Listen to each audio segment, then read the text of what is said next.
Hi, this is Sharon Pope. I am a master life coach specializing in love and relationships.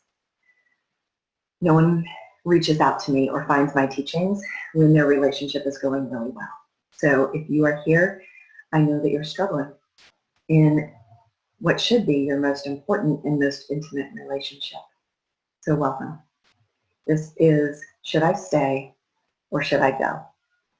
The 5 surprising steps to get you the clarity that you need about your struggling or loveless marriage. I'm glad that you're here. So I know many of you probably don't know me, and I will introduce myself and you'll learn a lot about me through the context of this conversation. But for now, just know that this is the space that I live and breathe in every day. This is the work that I do with my clients. This is all I write about. So you're in good hands, and I know how you're feeling. So we're going to get started. I am going to share my screen with you. And we're going to dive into this content because I know that that's why you're here. So let's make sure that you are in the right place right now, okay? So this is for you if you feel empty or alone in what feels like a loveless marriage. Waking up thinking, I can do this, I can make this work. But then sometimes laying your head down at night thinking, I don't know how I can do this one more day. If you have felt stuck in indecision about whether to stay or to go for months or even years, then you're in the right place. This is absolutely for you. So here's what we're going to cover in the next 60 minutes. And believe me, I know that asking you for 60 minutes of your time is no small request these days.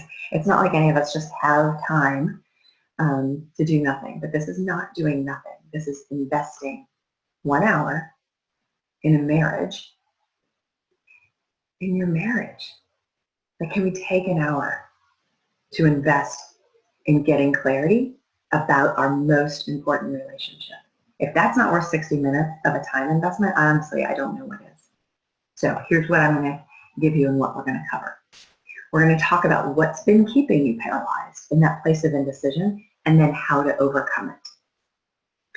We're going to start having a discussion about how do you start asking better questions so that you can get better answers and therefore greater clarity for yourself.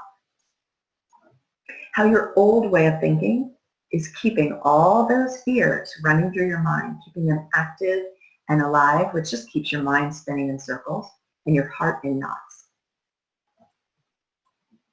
We're going to talk about how what you're not willing to look at and understand is the very thing that's going to keep you stuck in heartache, even if you decide that you leave the marriage. So it's really important. And lastly, we're going to talk about the one decision that you are likely unconsciously making every single day that's the very thing that's keeping you stuck. So here's my promise to you. My promise to you is that in the next 60 minutes, I am going to give you that step-by-step approach to getting to your answer for your life, for your heart, and for your loveless marriage. So I want you to pay close attention because this is very likely the best 60 minutes that you've spent on your marriage in a long time. So first, I just want to take a second and I want to check in with you. Does any of this sound like you? Do the questions, should I stay or should I go? Of course. Or what am I going to do? Does that swirl around incessantly in your mind and just keep you filled with anxiety, keep you distracted? Do you feel like you have love for your husband, but you question whether or not you're still in love with him? And then what does that mean? Do you wonder if what you want in a relationship even exists? Or do you question that maybe your expectations are just a little too high? Do you lose sleep worrying about how potentially making the decision to leave your unhappy marriage will affect your children? I know that one keeps my clients awake many a night. Do you think wanting to be happy makes you selfish? Do you feel stuck in indecision or frozen in fear because you don't know how to stay and fix the relationship, but you don't know how to leave it either? Do you ever cry yourself to sleep at night, thinking about how you'll damage your kids if you leave? You'll run out of money and you'll have to withstand a typhoon of judgment because it'll be all your fault as you disappoint your family and friends and those around you. Do you secretly feel like a failure because your marriage is failing? Lastly, do you feel like you just need to figure out how to endure this loveless marriage for now? I don't know about tomorrow. I don't know about next year. I don't know about after the kids leave and graduate and it's just the two of us staring across the table from each other. But for right now, I've just got to figure out how do I suck it up and just stay. So if any of this sounds like you, I have some good news for you. And that's that none of the things that we just talked about are actually your real problem. They're just symptoms of the real problem.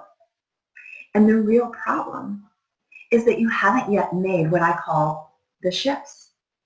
Now, we're going to talk about what those are in just a second. But for right now, here's what I want you to know.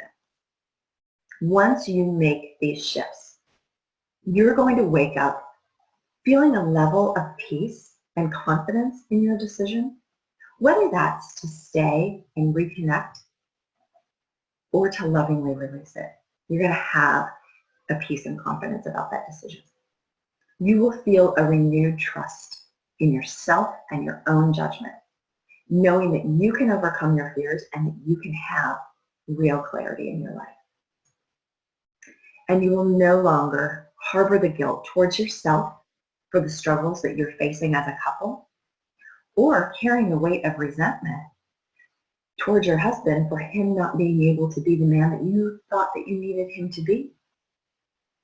Once you make these shifts, your fears aren't going to keep you awake at night. They're not going to keep you distracted at work, and they're not going to keep you where you don't feel like you're as present for your children as you want to be. The path forward, once you make these shifts, it just starts to gently unfold in front of you, and then you know how to take each next step.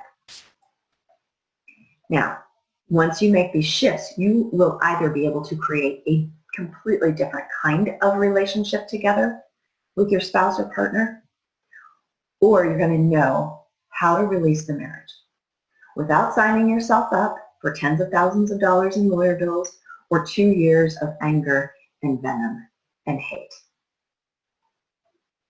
Now, before we go too much further, I do want to take a second to introduce myself and just let you know who I am, how I got here, and why you should even be listening to me. So I am a 6-time international best-selling author. All of my books are on love and relationships. I told you it's all that I do. And I have been published more than 15 times, and most recently in the Modern Love column of the New York Times.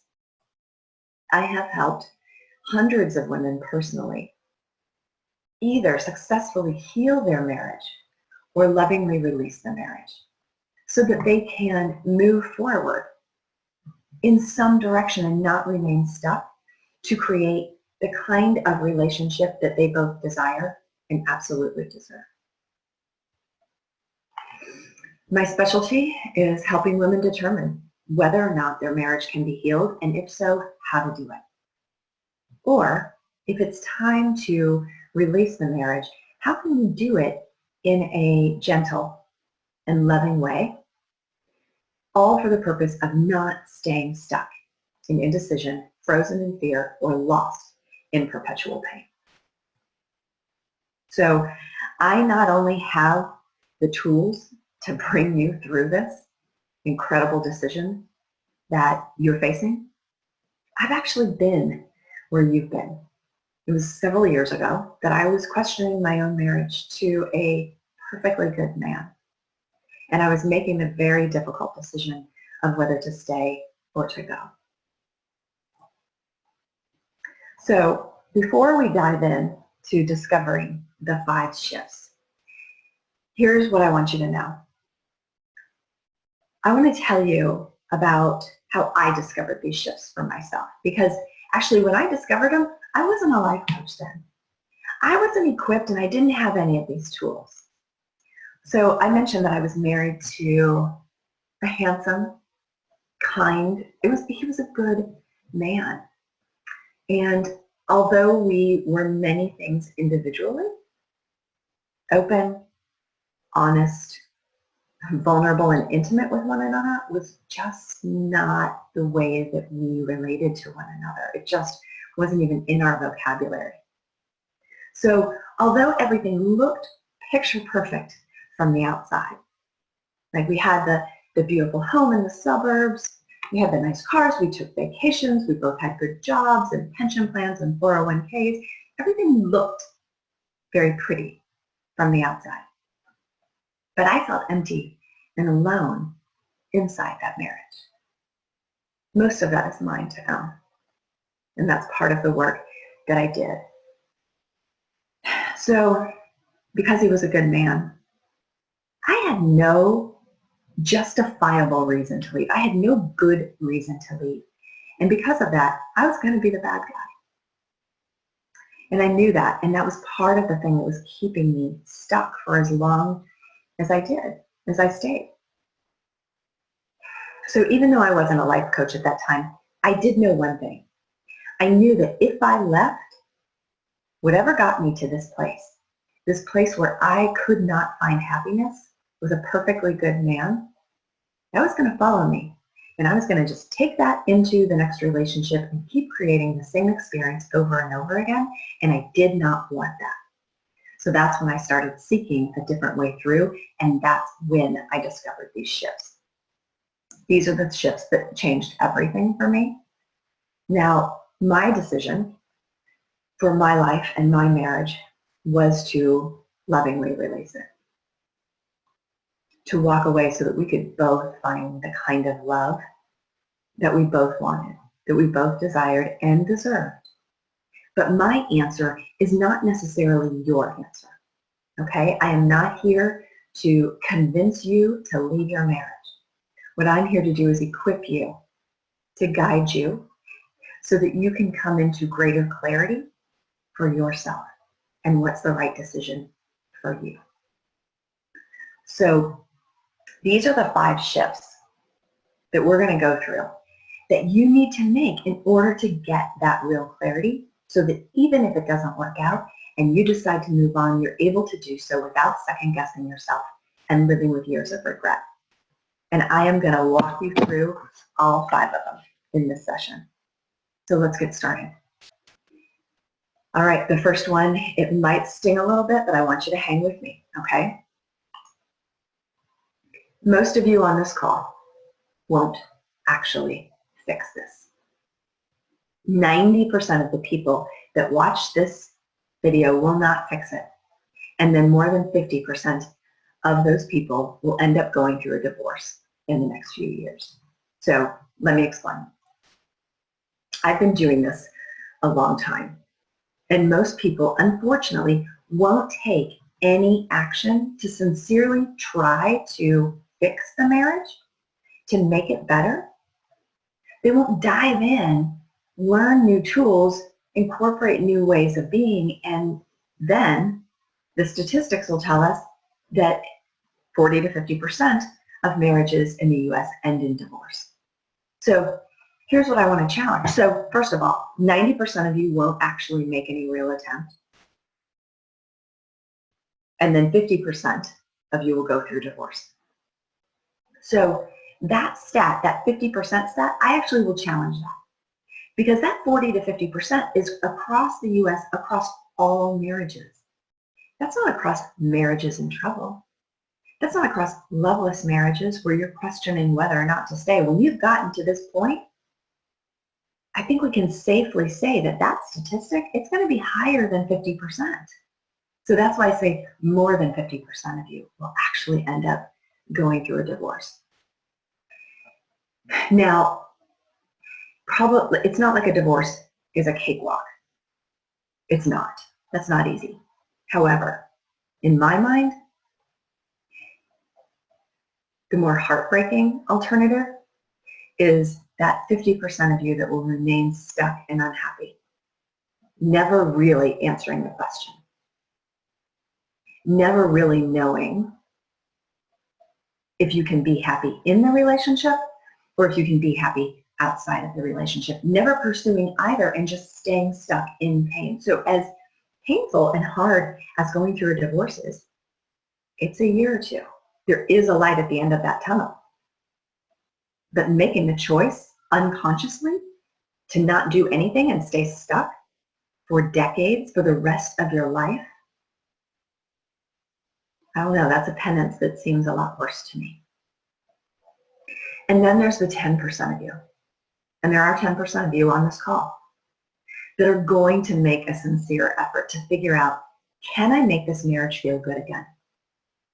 Or is it time to really genuinely, lovingly release it?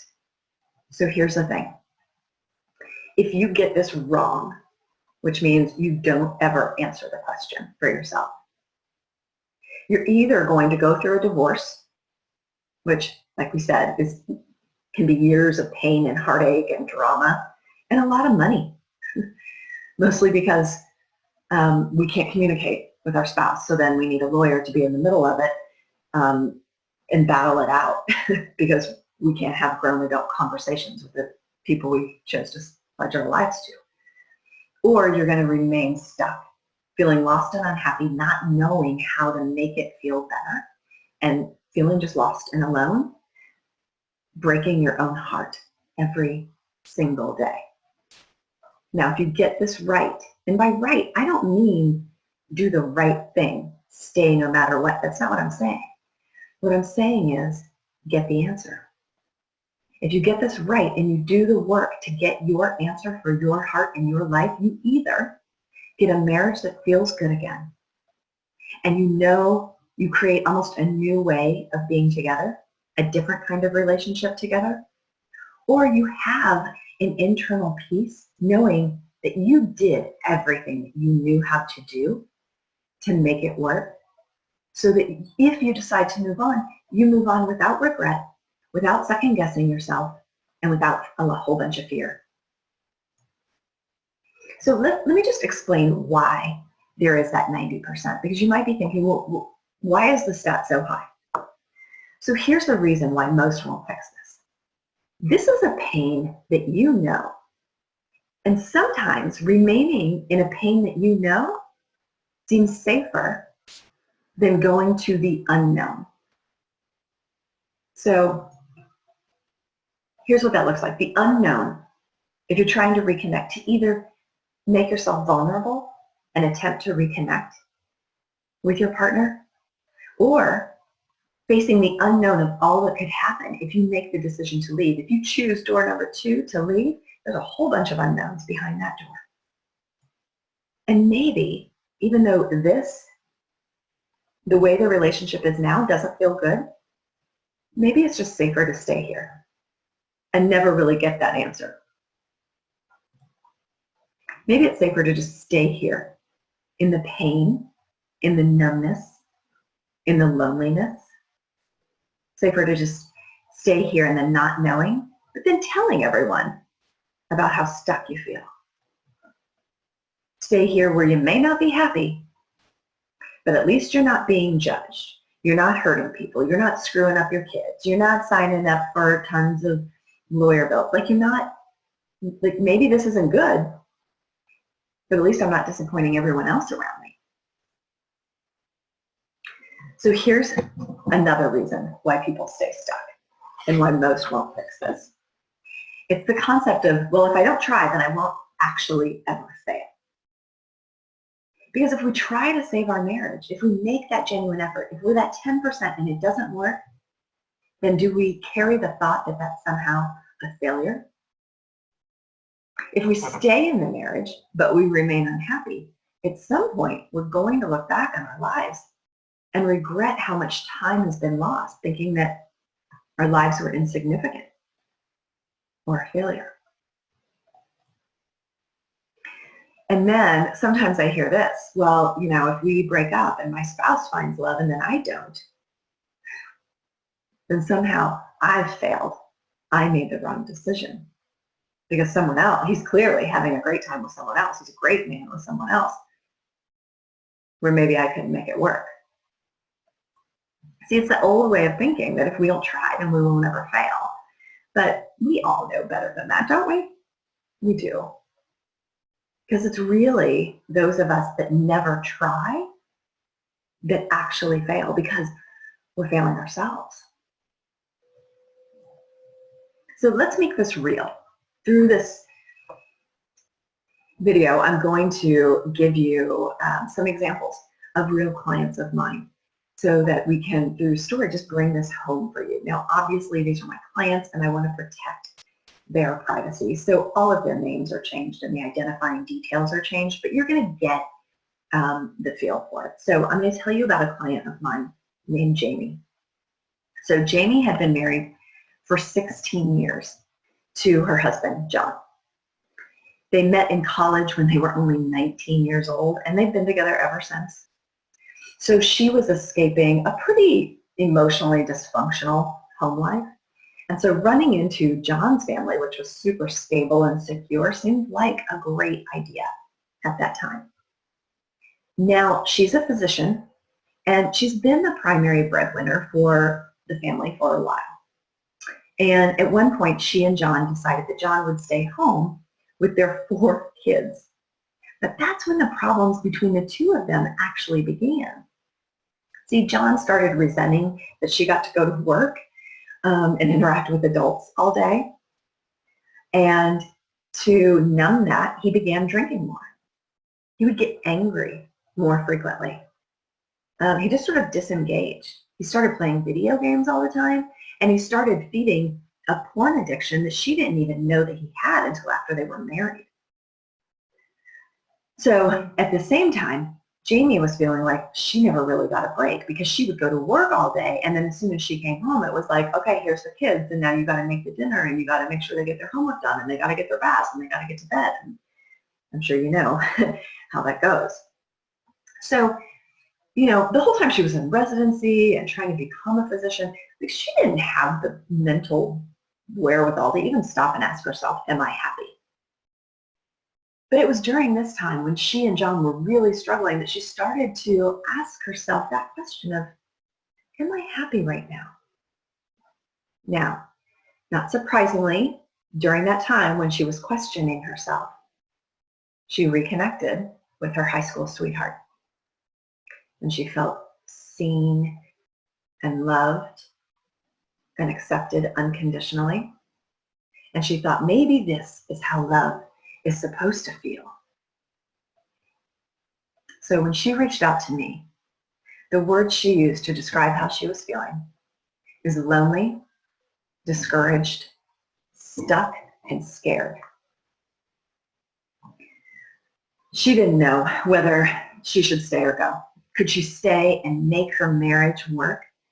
Make her marriage to like the only man she'd, practically ever known. They met when they were 19. Or did this very bright and sparkly and feel-good thing over here, which was her high school sweetheart, should she leave and go to that? But then everyone's going to think that he was the reason she left, and that wasn't true. She knew that that wasn't true, so she needed to get clarity in here before she could make a real decision for herself. So Jamie and I worked together for 2 months. Yeah, I didn't work with her husband. I worked with Jamie, and she made all the difference. She ended up, through our work together, in 2 months, fell back in love with the man that she had fallen for so long ago, her husband, John. And in the meantime, John started to not drink as heavily because there wasn't as much pain to numb. He started to re-engage with the family, and they became more of a team as it related to taking care of all that they had to take care of, the house and raising 4 children. And, So when I asked her on our last session together, asked her how she was feeling about her marriage, now what she told me is she felt hopeful, connected, and promising. And her parting words to me were, our home finally feels calm and peaceful again. So that's music to my ears. So that's possible. It is possible, even when you feel lost in the forest, to find your way back. All right, so let's go to shift number 2. Shift number 2 is one of the reasons you cannot make a decision right now is because you need more information. The reason you're still feeling stuck in this place of indecision is because you don't have enough information to make a decision that you can feel really confident in. Your marriage hasn't felt good in so long, and you probably doubt if it ever can find its way back there again. I mean, a lot of times what I hear is, well, it's not like he beats me or anything. I mean, maybe it's not that bad. Maybe it's not bad enough to leave. That's that I need a justifiable reason to leave so that other people will understand or agree or I won't be judged. What if this is just a rough storm in the relationship that simply just needs to be weathered? See, the thing is, you've got to start engaging differently. You've got to start asking different questions and trying things that you've never tried before in order for you to get more information for yourself. You know that quote from Einstein? The definition of insanity is doing the same thing over and over again and yet expecting different results. Yeah, if you want to move past where you are today as a couple, you've got to do some things that you've never done before. So clearly what you're doing today isn't working because it's what got you to this place. It's creating the same arguments, the same long-held resentments, and literally the same stories spinning around and around in your mind, keeping you stuck in indecision. So if you're sincere about seeing, can this marriage feel good again? It's going to need to look and feel and operate differently than it does today. You're going to have to create what I call the 2.0 version of your marriage. You know how the iPhone keeps coming out with the iPhone 7, the iPhone 8? You need another version of your marriage. And that's because there's no going backwards. Like, I wish we could go back to this happy time. Like, you're not the same person you were then. So there's no going backwards. And where you're at now is not working clearly.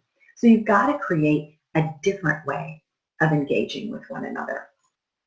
The way you communicate needs to evolve.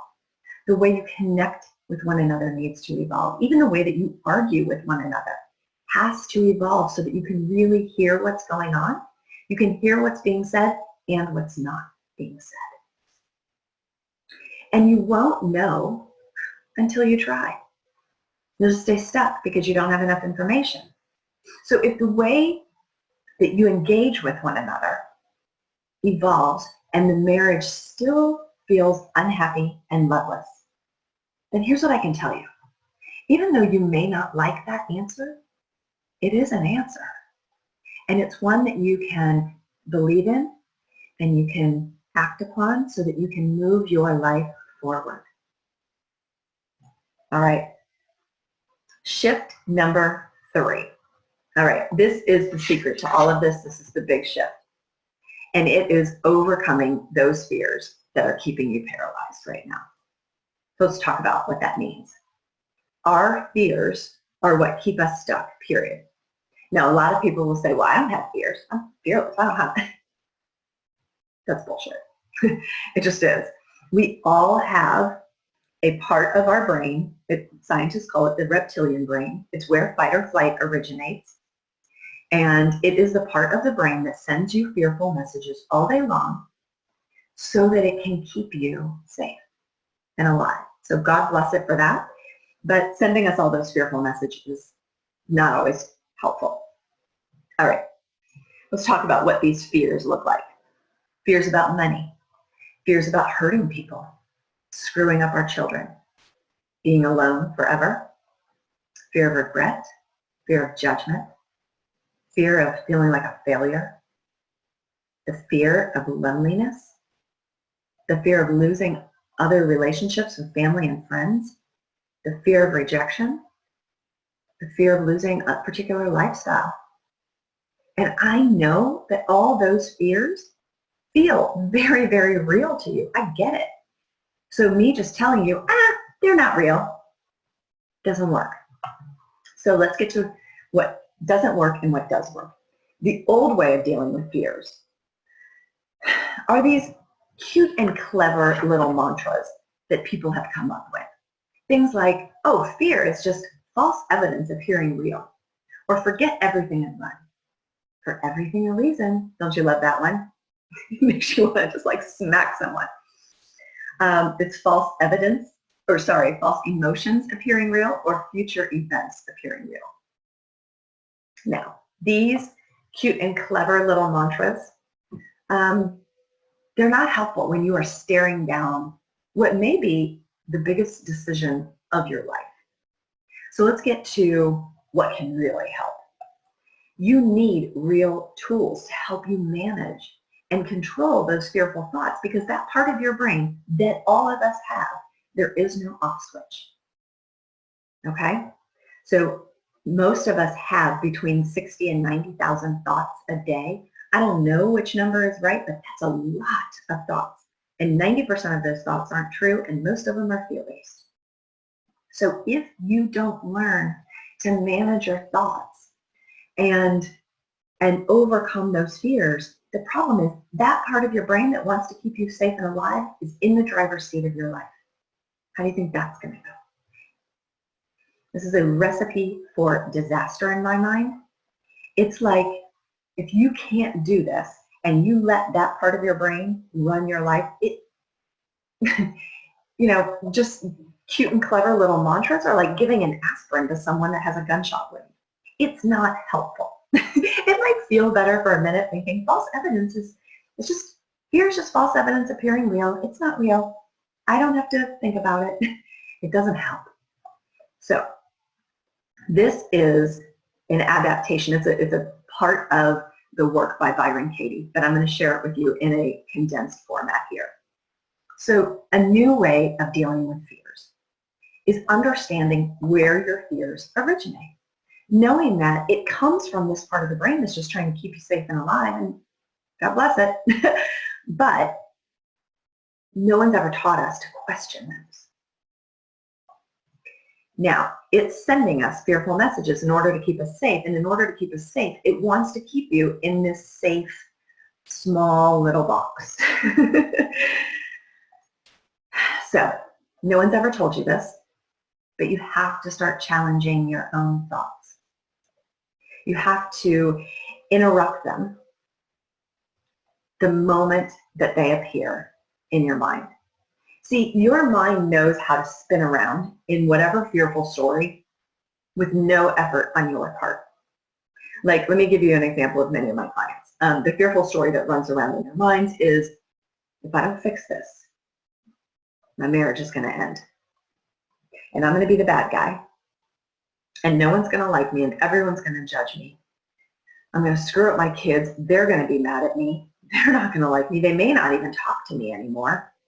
What if I never meet anyone and I'm just alone forever? What if the grass isn't greener on the other side? See, your mind, if you've had those thoughts, it knows how to spin around in that story, let's say 30 minutes on the conservative side, on its own with no effort on your part. And remember when I told you we have 60 to 90,000 thoughts a day? If you don't start questioning them, because most of us actually believe all the thoughts running through our mind, we believe them to be true just because nobody's told us that we can question them. So here's how you do it. I'm going to give you this is an adaptation. This is a shortened version of this. But you are going to identify the painful thought when it comes to you. And how you know that it's a fearful thought, or it's a painful thought based in fear, is that when you think that thought, it doesn't feel good. So let's take the example of, I'm going to be alone forever. If I leave this marriage, I just have to get used to being alone forever. So you have to identify, oh, wait a minute, there's that thought. And then ask yourself, is that true? Am I going to be alone forever? So you have to question it and then wait for the answer. And the answer can only be yes or no. None of this like, well, no, but Jill, she hasn't found love and she's been divorced for 7 years and she's a great lady. Like, yes or no? Is it true? And there's no wrong answer, yes or no. Then the second question is, can I absolutely know that it's true, that I'm going to be alone forever? That's just an example. But if you ask, is it true? And you answer yes or no. And then you ask the follow-up question, can I absolutely know that that is true? What I can tell you is a good majority of the time, your answer to that second question is going to be no. Because there's very little that you can absolutely know to be true unless it is happening in this moment right now. Unless, of course, you're some sort of fortune teller.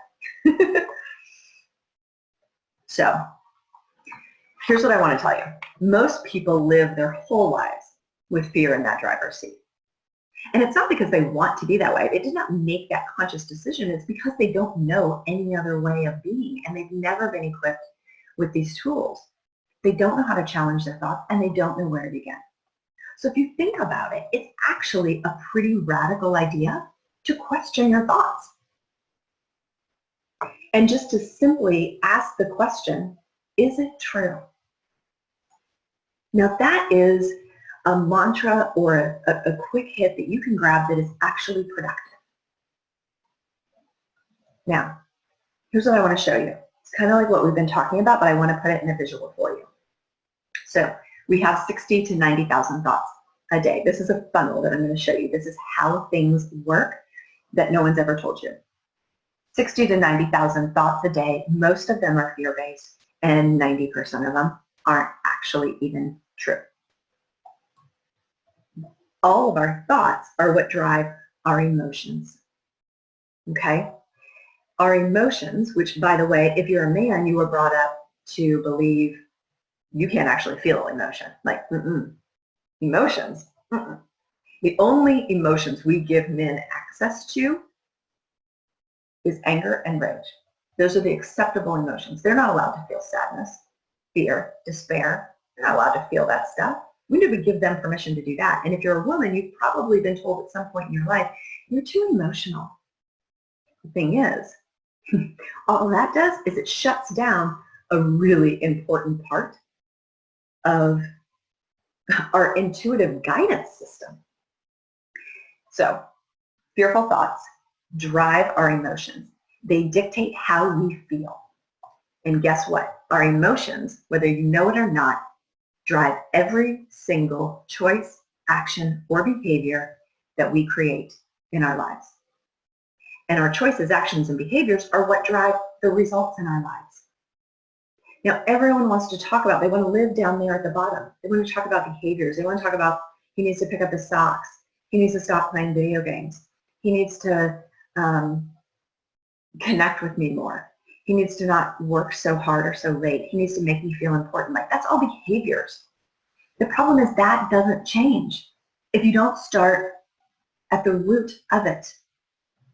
So until you master the top of that funnel, you're going to continue to struggle down here at the bottom of that funnel. Every single one of my clients that comes to me has a fearful story that's keeping them stuck. But not every single thought that we think is actually true. And that is a pretty big deal. So here's what it takes. It takes looking fear in the eyes, recognizing it when it shows up, and looking at it. Calling it by name, like, oh, I know that fear. That's the I'm going to be alone forever fear. And then questioning it. Is it true? Can I absolutely know that it's true? Now, if you want to take it further, you see how it's driving your emotions. Like when I think the thought, I'm going to be alone forever. That gives me emotions of hopelessness, despair, powerlessness, sadness, loneliness. Now, from that place, how am I going to show up in my relationships? When I carry those emotions, I'm going to show up very differently than if I feel powerful and confident and loving. I'm going to show up very differently. So see how it's driving your emotions and actions, and then look for an equal or a deeper truth. Is it true that I'm going to be alone forever? Can I absolutely know that it's true that I'm going to be alone forever? Maybe it's possible that I won't be alone forever. Let me go looking for evidence to that being true. Let me go look, let me go find, let me dig for evidence of that. That's how you do this. See, here's the thing. When we feel like we are trapped and we are stuck, there's nothing, like it feels completely disempowering. And there is nothing that feels worse than feeling disempowered. And here's what I want to tell you. It's good news and bad news. You're actually holding the key to your own prison. And the good news is that you can let yourself out at any moment. And the bad news is it's on you to let yourself out at any moment. So I want to make this real again for you. Let's talk about a client that I'll call Beth. So Beth was in her second marriage. I'm going to take a drink, hang on. Beth is in her second marriage, and it's not going well. Her husband he's financially successful, and he's very loyal, but he's angry a lot. He has a temper, and their volatile fights have moved from name calling and screaming to now throwing things at each other.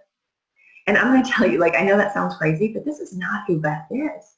And she knows it. She's not like that in any of her other relationships. She is literally such a peaceful, kind, loving woman. And when she found me, she was like, who have I become inside of this relationship? So background is that Beth felt like she might have given up too early on her first husband. And so carrying that thought with her into this relationship has made her stay in a pretty toxic relationship for far longer than she probably should have, because she didn't want a second failed marriage. So Beth was trying to figure out if she should stay and make the marriage work or walk away from it as peacefully as she could, because believe it or not, she did love her husband. He did not want to divorce, and he was trying really hard to change. Now, when I say he was trying hard to change, he wasn't actually taking action. He wasn't seeing a therapist. He wasn't getting coached. He wasn't even reading a book. He was just trying to deal with the behaviors that she was saying upset her, right? He was down at the bottom of that funnel, dealing in the behaviors. So he's trying hard, but he's not gaining a lot of traction. They were fighting less, but he was still pretty dismissive. She would try to communicate something that was really important to him, and he wouldn't just stop what he was doing and look at her in the eyes. Even when she asked him to look at me, I have something really important to tell you, he wouldn't. He flat out wouldn't. So although he's not fighting, he's not getting as, not raging as often, the underlying problems in the marriage weren't necessarily going away.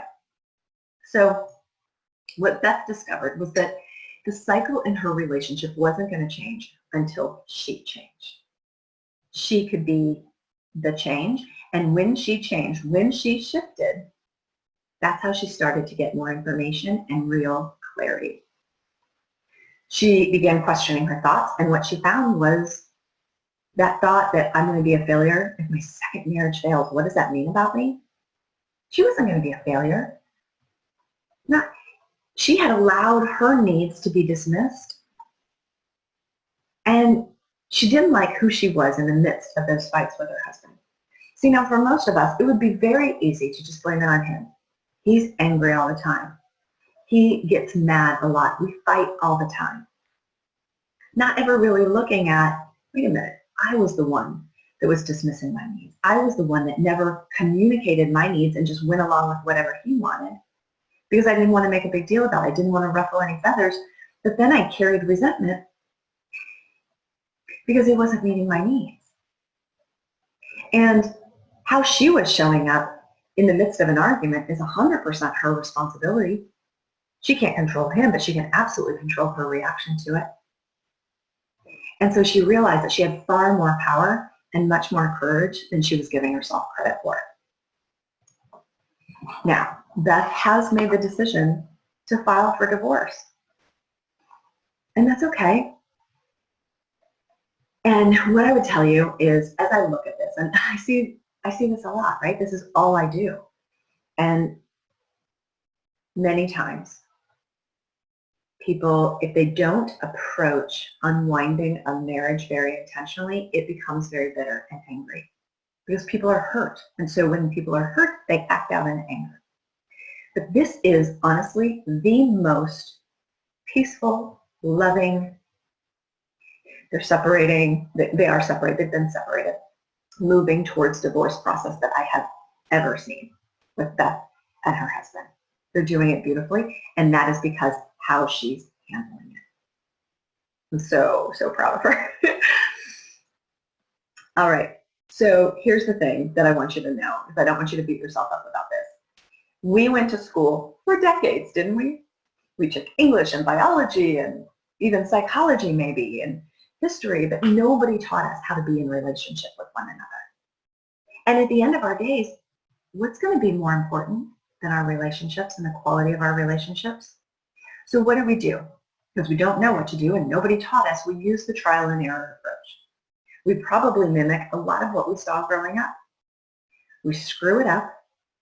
We unintentionally hurt other people around us, and we learn from our mistakes and we try to do better next time. So no one taught us that every thought that runs between our ears is actually true. And we live our lives, and the older we get, the more fearful we become. Now, and what we've been given as tools is cute and clever mantras that don't give us the courage that we need to make us feel any better or any braver in that moment. See, there is a better way. That's what I really want you to know. Just because you haven't learned it doesn't mean that it doesn't exist. There is a way to overcome the fear so that you can see very clearly whether your marriage can be recreated into something new and feel good again, or if it's time to lovingly release it. So let's recap really quickly, okay? At this point, here's what we know. If you do nothing, as unfortunately most of you will choose to do, you're going to stay stuck in the pain, in all the questions running through your mind, and you will likely, at least 50% of you, go through what might be a very brutal divorce. We know that the reason you feel so stuck in your decision is that you don't have enough information yet to feel confident in making a decision. And we know that questioning your fearful thoughts is the only way to clear away all that mind clutter so that you can make a decision that you can believe in and act upon.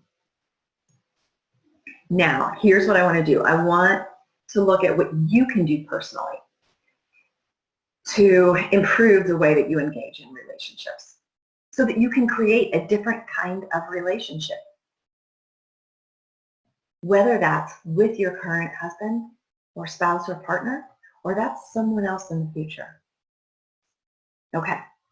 Shift number 4. This is a big one. It's an important one. It's one of, honestly, it is one of the ones that as I was going through this myself, made the difference in such an enormous way. And it's understanding your role in the creation of your experience. Let's talk about what I mean. First, let's look at the statistics. So I've already told you 40 to 50% of first marriages end in divorce. Now, here's what I didn't tell you. 67% of second marriages end in divorce, and 74% of third marriages end in divorce. Now, those are pretty staggering statistics. And here's what I want you to know. That is not a coincidence. And I'm going to tell you why. Because even when people leave their marriages, they take themselves with them. And this is what I instinctively knew. When I had left my marriage, I was like, if I don't understand this, if I don't understand how I got here and heal whatever that was, I was just going to carry that as baggage with me into the next relationship. And who's to say it wouldn't happen again? And this is what happens when we don't take the time or have the courage to look at what was our role in the creation of what had happened in our relationship. Most people are not willing to look at their role and then heal that wound. And that's why I say this is the difference maker. It is so much easier to point outside of yourself and say it's their fault. they did this. It makes you feel better. It gives you a little bit of self-righteousness. And that does feel better than depression and despair, but it does not help you move forward. And it makes you the victim. And here's the thought process that's happening. No one's saying this, right? But this is the thought process. If it's his fault, if it's my partner's fault, then if I leave this relationship, and I'm unhappy now, if I leave the relationship and I'm not in relationship with my partner anymore, then the whole situation's going to change and I'll be happy, right? If it's his problem, if I get rid of the problem, I'm home free.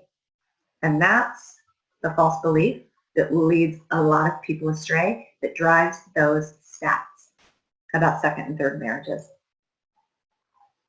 See, they end up thinking and creating the same experience over and over and over again, thinking that, oh, this thing, this painful relationship is happening to me, for me, for me. It's happening to me. I just keep picking the wrong guy, attracting the wrong guy.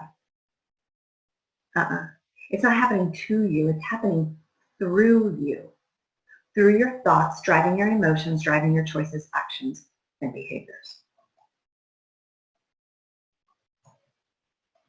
Now, here's what I want you to know. This is not your fault, okay?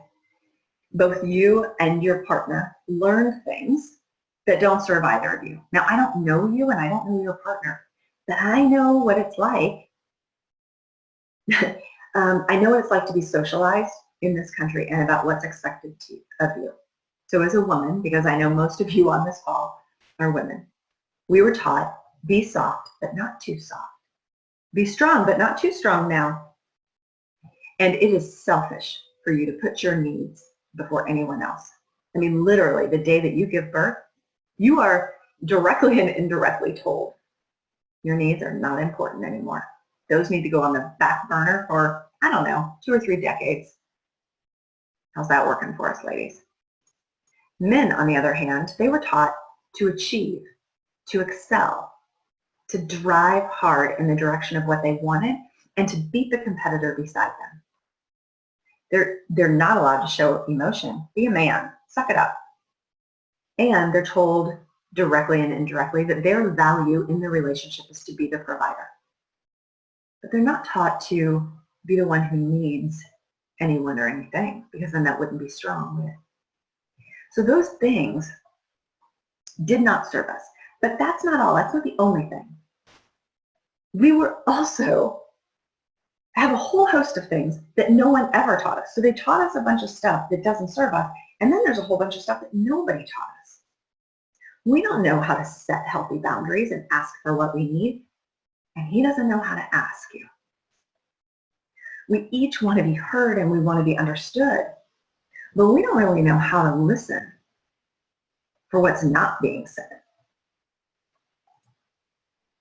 And if he genuinely believes that his value is in the providing for his family, but what you really want and long for is to see a glimpse of his heart and his soul every now and again, there's a big gap there. And by the way, he has no idea how to do that, how to give that to you. So we learned a bunch of things that don't serve us, and then we didn't learn a bunch of things that really could have helped us. And so your best efforts and your partner's best efforts got you to this place.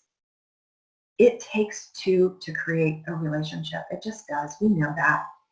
But as long as you're looking only at what your partner did wrong and all the ways that he fell short, you are placing yourself in the role of a victim. And that always feels disempowering. And as I said before, and I'll say it again, there's nothing that feels worse than feeling disempowered in your own life. When you are always looking outside of yourself for the answer, your happiness is at the mercy of the people and the circumstances around you. You're happy when things are going your way, or when people are doing what you want them to do, and you are unhappy when they're not. You can live that way. Frankly, most people live that way. But there's a reason why 60% of our population is on antidepressants. It's not the path to true happiness for yourself and healthy, productive relationships. And here's the thing. If you're always doing that, you'll never grow. You'll never expand. You'll never see beyond the blame and the pointing. And so even if you stay in your marriage, it likely won't ever feel better. And if you leave, you will carry those same patterns, behaviors, and tools just into your next relationship, which, by the way, won't feel good either. Hence the reason that there's such a high divorce rate for second and third marriages.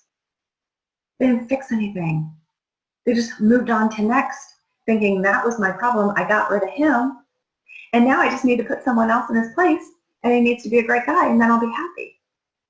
When you're still, it's the same guy in a different pair of pants. And you are the same woman with all the same patterns, thoughts, and behaviors. And so sometimes what happens is you unintentionally sabotage the relationship. You don't do it on purpose.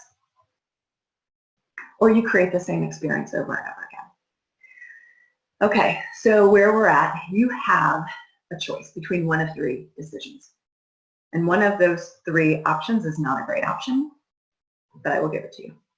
So here's your choice, and it really is as simple as this. You can stay in your marriage and you can make it feel good again. You can own your role in the creation of your experience, and you can get equipped with relationship tools that change how you engage with one another. That's your first option. Your second option is yes, you can leave the marriage and make the decision to create a happy, healthy life for yourself outside your marriage. I see it all the time. But you still have to be willing to look at your role so that you don't carry that as baggage into your next relationship. And the third option, and this is not a great option, you remain stuck in the not knowing and never really answering the question. And this is the decision that 90% of you are going to unconsciously make, even though that breaks my heart and I don't want that for you. What I want is irrelevant. It's what do you want? You'll stay stuck because you haven't actually overcome the fearful thoughts that are keeping you stuck. And so here's what I'm going to tell you. When you choose to not make a decision, you are making a decision. It might not be conscious to you, but no decision is a decision. It's a decision, though, to stay stuck and to stay in pain. Shift number 5, this should not surprise you. Invest in expert guidance.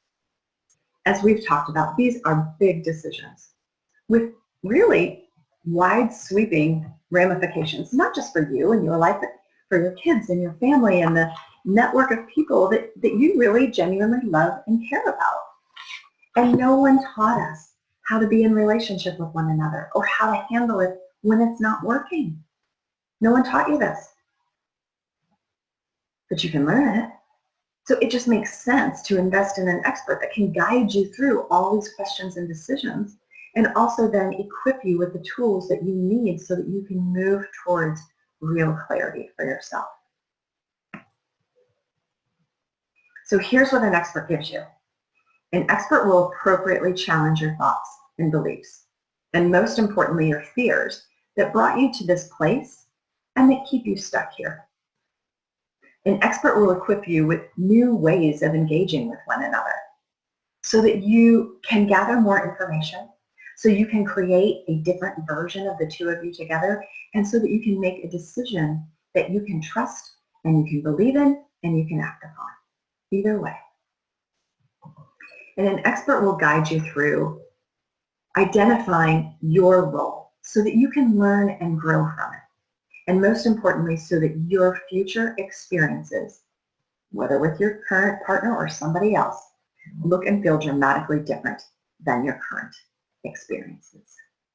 Now, an expert, I'm going to tell you this, an expert will not make your decision for you. They will not tell you what to do.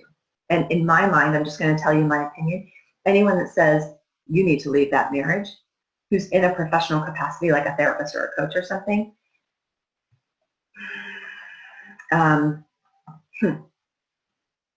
I don't think it's right, because all any of us can do is see life through our lens, through our life experience.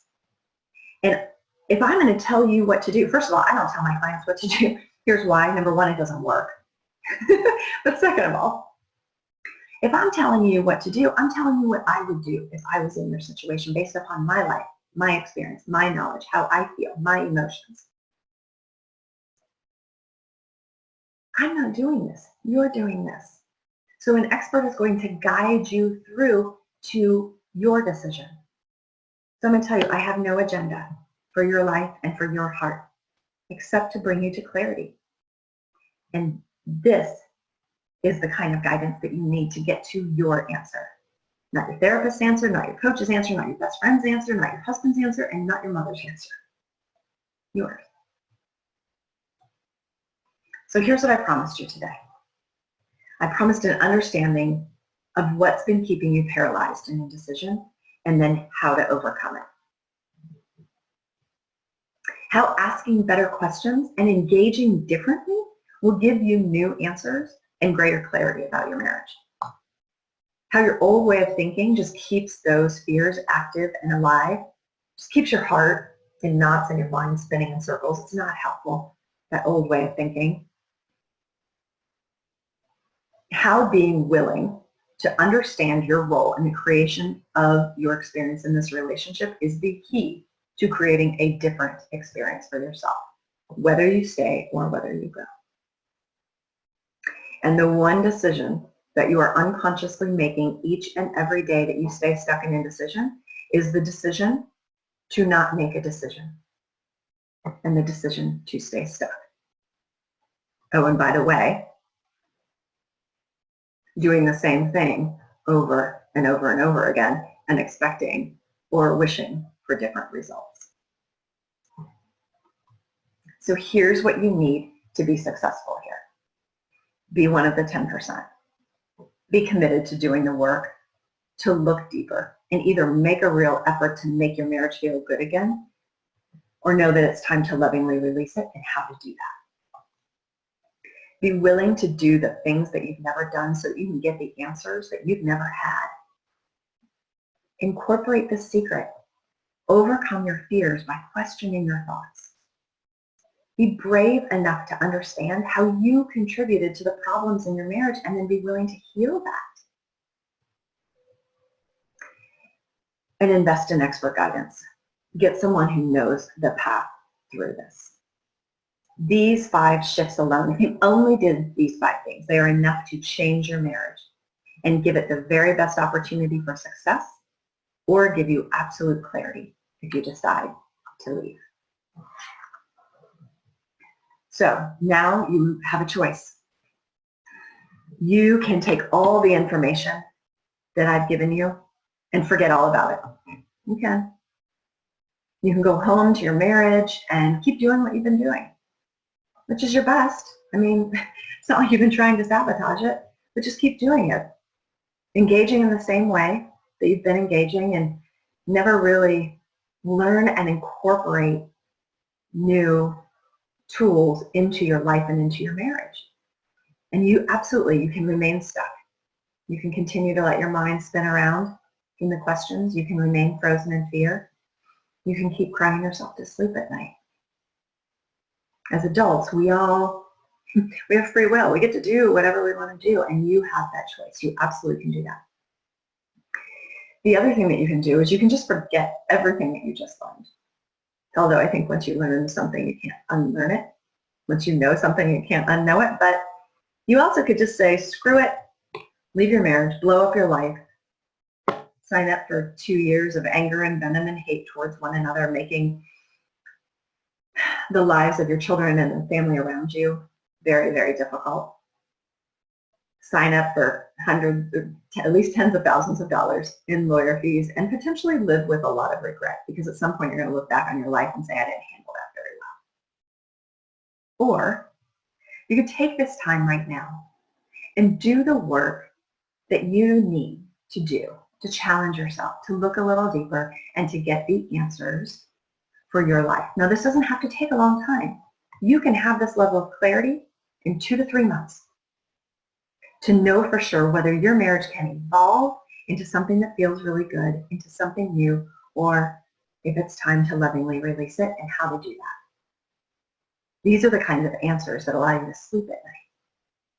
These are the kind of answers that provide you with some peace and clarity so that you feel like your life is finally moving forward.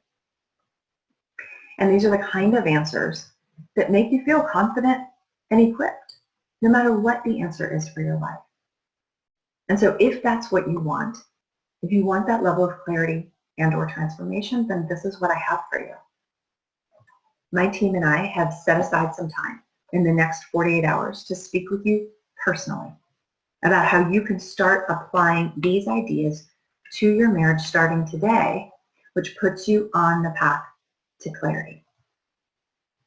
And here's what I want you to know. Whatever your challenges are, and no matter how alone or disconnected or confused you feel right now, I know those feelings. I've been through them, and I know the way through. Now, here's what I want you to know. Here's what this looks like. These sessions that I offer, they're video sessions, and it's with either myself or a member of my team, and I call them truth and clarity sessions. And so we're going to do 3 things on that call.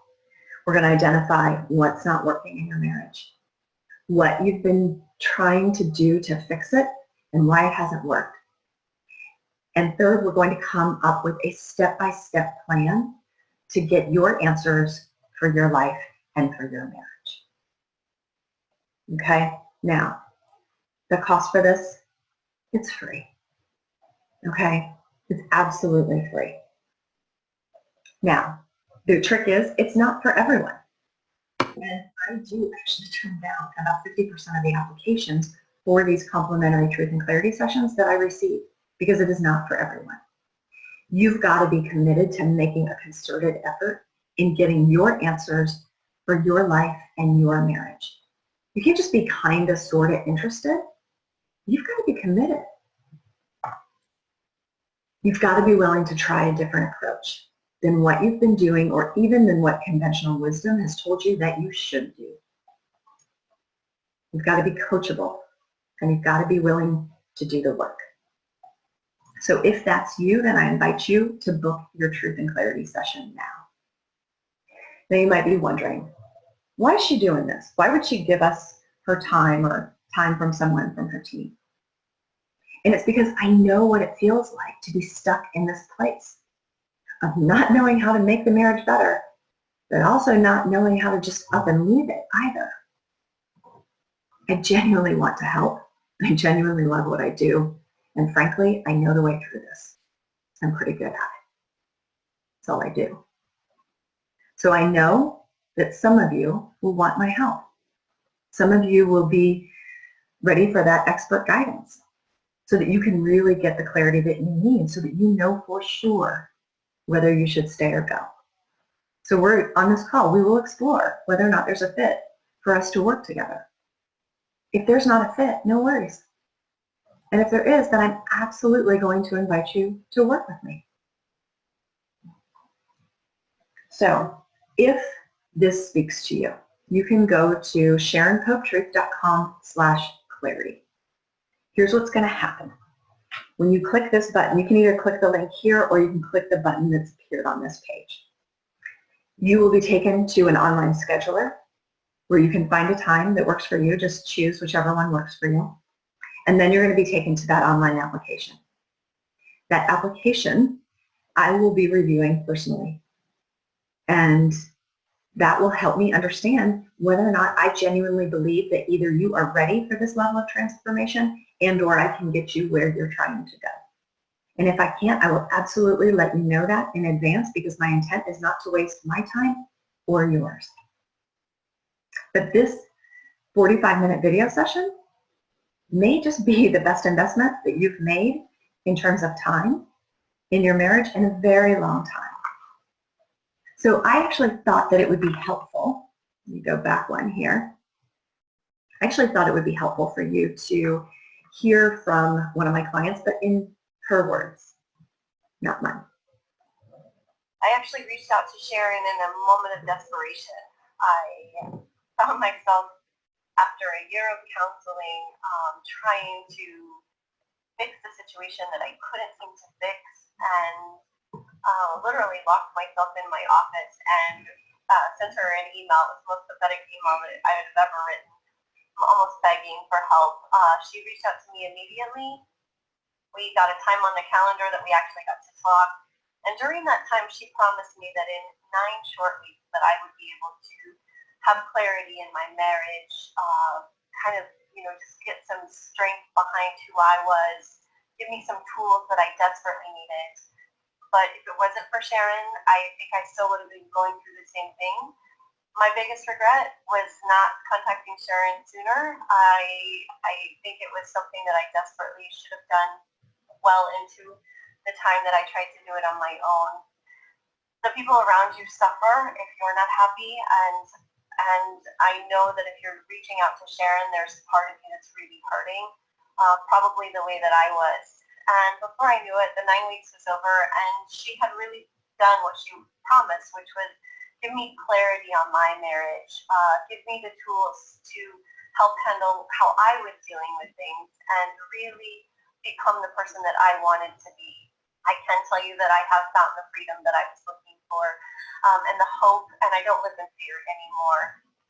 All right. I have enjoyed every single moment with you, and I hope that this has been super helpful for you. If you are ready to conquer these tools and many more so that you can really get the answers for your life and your heart and your marriage, then please just go to SharonPopeTruth.com/clarity or click the link on this page. Please be well.